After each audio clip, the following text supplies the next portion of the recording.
June 28, 1914, Sarajevo. A young man stands over the body of the recently deceased Archduke Franz Ferdinand, heir to the Austro-Hungarian Empire. The man is Franz Ferdinand's physician, Dr. Gerhard von Schroeder, who attends to the fatally wounded Archduke after he was shot by Gavrilo Princip, a Serbian nationalist.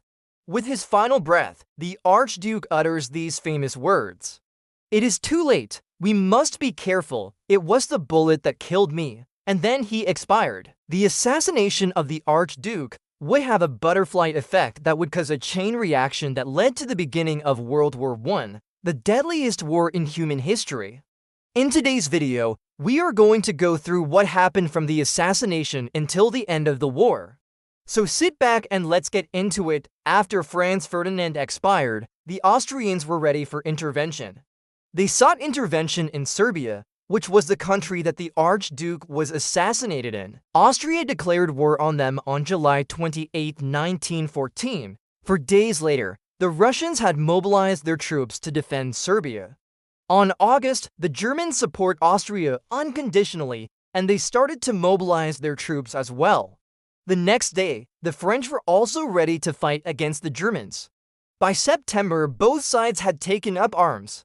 The French, the British, the Portuguese, the Japanese, and the Russians were on one side, and the Germans, the Austrians, and the Ottomans were on the other. The Italians initially started on the side of the Central Powers, but would switch later onto the side of the Allies.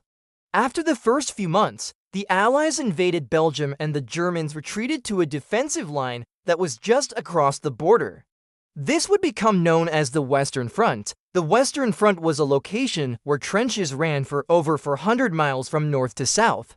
Over time, the front became increasingly stable as both sides felt each other out. At this point, there was so much attention being paid to the Western Front because it was the main focus at this part of the war. As soon as the fighting stabilized in the West, the Germans were able to move troops from the front to the east to help their ally, Russia.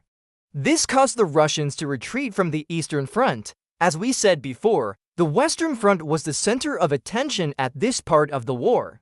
Things got really bloody here. The first battle was the Battle of the Marne. This was a decisive victory for the Allies over the Germans. After this battle, the Germans were pushed back to the Hindenburg Line. The Hindenburg Line was the main defensive line of the Germans in World War I when the Allies realized that the Germans were retreating. They pursued them all the way back to the Hindenburg Line. They failed to cross it, however, and the Germans were able to regroup here and prepare another counter-offensive. The First Battle of Ypres was one of the bloodiest battles in the war. There were around 2 million casualties between the British, the French, and the Germans. The weather was cold, wet, and muddy. It was so muddy, in fact, that many soldiers were stuck in the mud and died of exhaustion. Soldiers would stay awake for days at a time while they waited for the mud to dry. Oftentimes, they would not sleep because they were too scared to leave their posts.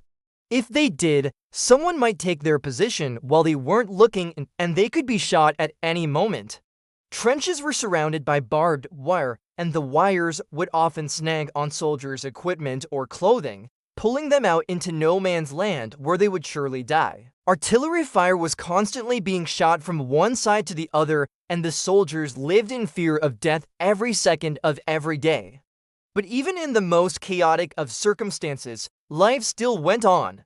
Here we see an unknown British soldier writing a letter home. He writes, "We were nearly bombed out of existence this morning. 3 big guns were fired from the German side. Everyone immediately took cover. We spent a very uncomfortable 3 hours in this position. Everyone was rather scared, but no one was hurt. Everyone laughed when the danger was past. It was an awful experience. All my clothes were simply blown off by the explosion, and I only had my boots on. Our dugout had been full of men, and now there were only 4 of us left." Another soldier, Harry Patch, recalled how afraid he was on his first day in the trenches. "I was frightened then, horribly frightened. There was nothing in the world I would have liked better than to have turned tail and run away. But the sergeant kept saying, 'Stand by, stand by.'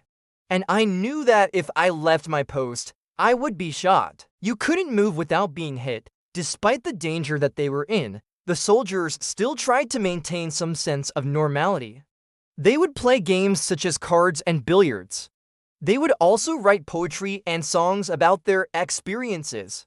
One such song was The Trenches by Wilfred Owen. Owen was a British poet who was killed in action in 1918. He was only 25 years old. On April 1917, the Americans joined the war on the side of the Allies. This drastically improved the morale of the Allies, but it actually made the Germans fight harder. They fought harder because now they were closer to losing the war. The more desperate they became, the more they started to utilize new technologies that would end up changing the war forever.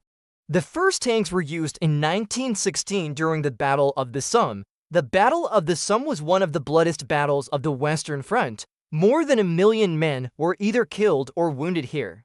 Tanks were not the only new piece of technology that changed the face of war. Machine guns, poison gas, and airplanes were also utilized during the war. Airplanes were mostly used for reconnaissance purposes. Poison gas was dropped from airplanes. The first chemical weapon ever used in war was the poison gas. It was first used by the Germans in 1915 during the Second Battle of Ypres. What makes the use of poison gas worse is that the antidote to most of them wasn't discovered until the war was already over. So needless to say, many soldiers perished from the effects of mustard gas. Mustard gas was the most common type of gas used in World War I. It would burn victims' lungs and skin. Some soldiers were blinded by the gas as well. Because of the introduction of tanks and planes, trenches were no longer the only place that battles were fought. The introduction of these two technologies also meant that there were more ways for soldiers to be killed. Not only did the Allies and the Central Powers have to deal with artillery fire and snipers, but now they also had to deal with tanks and planes. These were unpredictable weapons that were not always precise. This meant that sometimes soldiers would be killed by their own weapons. In 1917, the Germans began a limited chemical weapons program that allowed them to fire liquid-filled shells. They wanted to test the theory that the liquid would explode upon contact with water. While testing the shells, however, the Germans had an accident. The shell exploded prematurely and the liquid spread over the ground. Any soldier who came into contact with the liquid was burned alive. The Germans called these new weapons liquid fire. One German officer wrote, "At first the stuff looked like tar, but soon it began to bubble like boiling oil. Then it burst into flames and threw up high jets of burning liquid, making a horrible gurgling noise." On November 11, 1918, Germany signed an armistice with the Allies. The war was finally over, at least that's what they thought. The treaty was signed 5 years after the end of the fighting. During those 5 years, the Germans occupied the entire of Germany and the Allies occupied the right bank of the Rhine River. The Germans lost all of their overseas colonies and they were forced to pay reparations to the Allies for the damages that were done during the war. The war had been devastating for Europe. Millions of men had been lost and entire villages had been wiped off the map. It would take years for the continent to recover, so just how many people died? Around 40 million people died during the war, which was 5% of the population of Europe. Around 13 million of those people were civilians and 20 million of those people were soldiers. Now, do you know who profited from war? Surprisingly, women.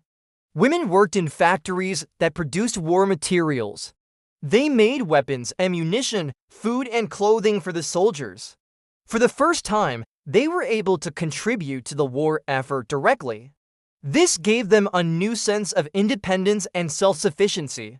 It also gave them access to education and employment opportunities that were not available to them before the war. What's your opinion on World War I? Do you think the treaty was fair? Let us know in the comments below. Thanks for watching.